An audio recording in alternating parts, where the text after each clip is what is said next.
Hello everybody, Stamp Collecting Fun. This is Peter here. Isn't it fun to get the stamps out? It's a lovely day out there, so we've got a bit better light, not so much as the glare, which comes from the light above me. And what I'm going to be looking at today is other people's stamps.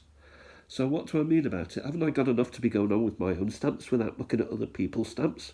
Well, what I mean by it is that stamps that I've picked up that others have sort of released due to quitting the hobby, quitting the planet. These things come up, in auction or, collections go out there, they become split, they go out across the world really.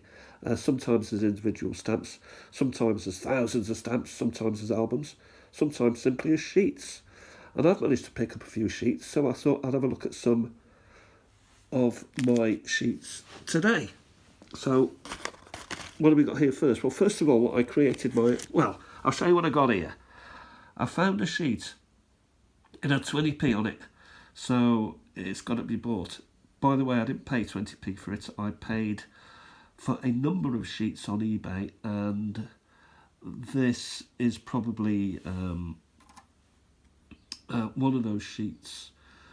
And someone maybe at a car boot or, at a local auction had put, or a local gathering of stamp collectors, they trade stamps, so like a trade show, had put 20p on that particular sheet.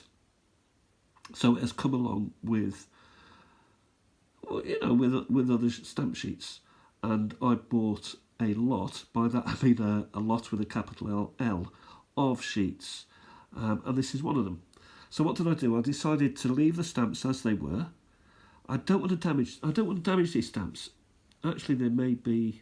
Well, actually, they're behind plastic as well. So, they're quite happy sat where they are. Have been for a number of years, probably a number of decades. And why mess about with them and damage them at all when they can be displayed quite nicely as they are? And they're higgledy-piggledy. They're in no particular order. So I've had to call it Empire and Commonwealth, so I created my own sort of card backing. And I've basically stuck with Prit the back of the paper here in order to display the stamps. So are there any nice stamps here? Well, the first thing we see is it's not just about the stamps, is it? There's a lot of writing associated by this particular collector. I would suggest that's not his 20p. So we've got 153B, for example, 25p, 5243p. So this is what the catalogue was saying about the value of these stamps back then. It is p, so it's nuppence, it's new pence, so it's not. So it's post 1980 when he was valuing these. And I would suggest that,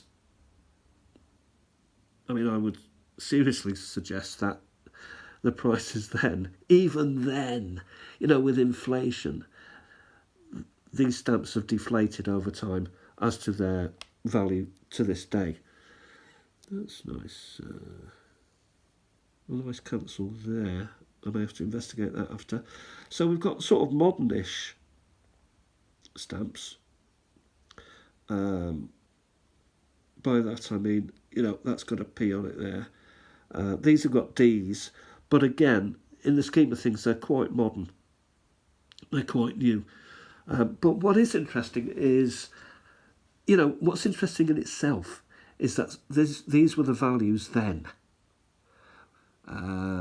So that's a collectible, maybe, who knows? So down here he's put, there's 15 stamps which he's willing to sell for £1.44, which is different to 20p. So deflation has come in. Oh, my life. Canada. So there's a lot of Canadians here. Australia, big beasts here. Canada, Australia. Mostly Canada and Australia. So I've called it, and maybe I should have called it Australia and Canada. I don't know. but I decided to call it Empire and Commonwealth when I first picked it up and mounted it. Decided to mount it. We'll turn the page, and we go to the next sheet that came along with it, and I identified these as India 1931. So what we've got here is India postage. We've got a nice Calcutta cancel sorting there, so sorting office, Calcutta sorting office. So, you know, anyone with an interest could type in Calcutta sorting office. Maybe the building would come up where this very stamp was cancelled. It's also on an interesting backdrop itself. So this is a prepared sheet. So unlike the other one where he'd done his own sort of, you know, writing and stuff. There's no writing on this for a start. But, you know, it's like selling at SG... Can I get this out of the way? SG number, which is Stanley Gibbons' number, and the price which you'd expect to pay or that you have paid. Again, some more nice cancels going on there. And they are mounted. I don't want to take any off. There are gaps, so that's a gap. So maybe he sold that one, I don't know. There's a double, a double there. It gives a date, 14th of Feb, 31, 2:30 p.m. This is before digital, by the way, so he had to wheel that wheel, and, for that very time. How about that, eh? Of course, he could have just done it by the half hour, but, they're lovely. And again, what I've done is I've printed it to be held on a piece of cardboard back to back. Okay, so here we have stamps which seem to be on some sort of card. Got a quadruple there. That's nice.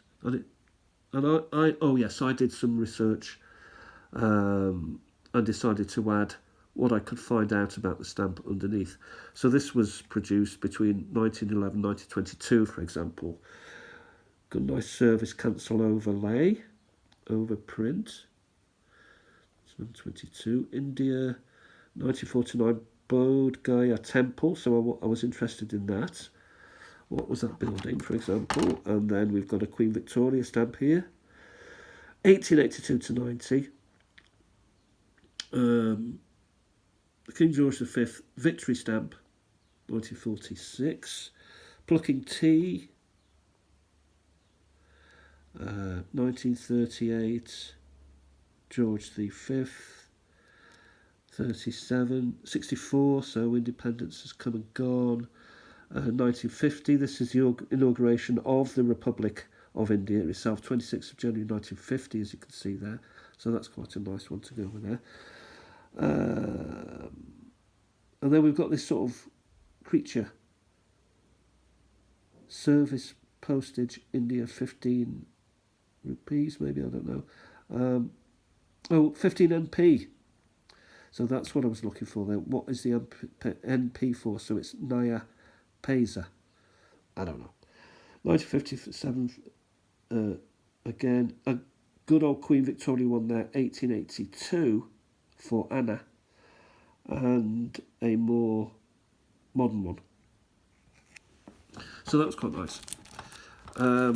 It's nice to get them already mounted. I ain't going to mess about with them. All I've got to do is have a look at them. But also it's nice to get your hands or your tweezers on stamps. Oh yes. We turn over and we continue with India.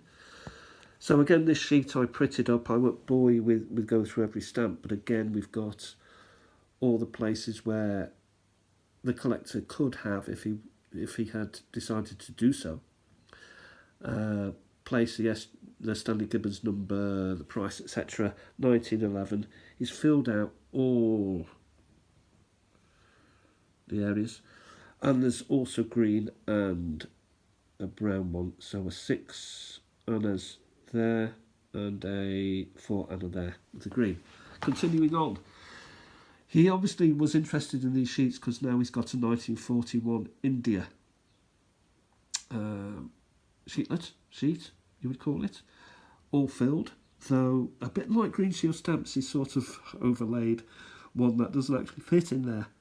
And yes, but it's it's a nice collection, and again, it's been Tipp-Exed to really protect it and put behind, within the plastic leaf.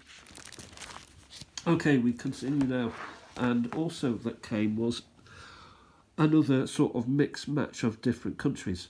So I divided them into Italy, Switzerland, France, USA, Tunisia, Tunisia I've just added this morning, and I've just loaded them up. Well, not loaded them up, but it's from an album by the look of it. So again, Pritt has allowed it to rest on the cardboard. Someone's had that.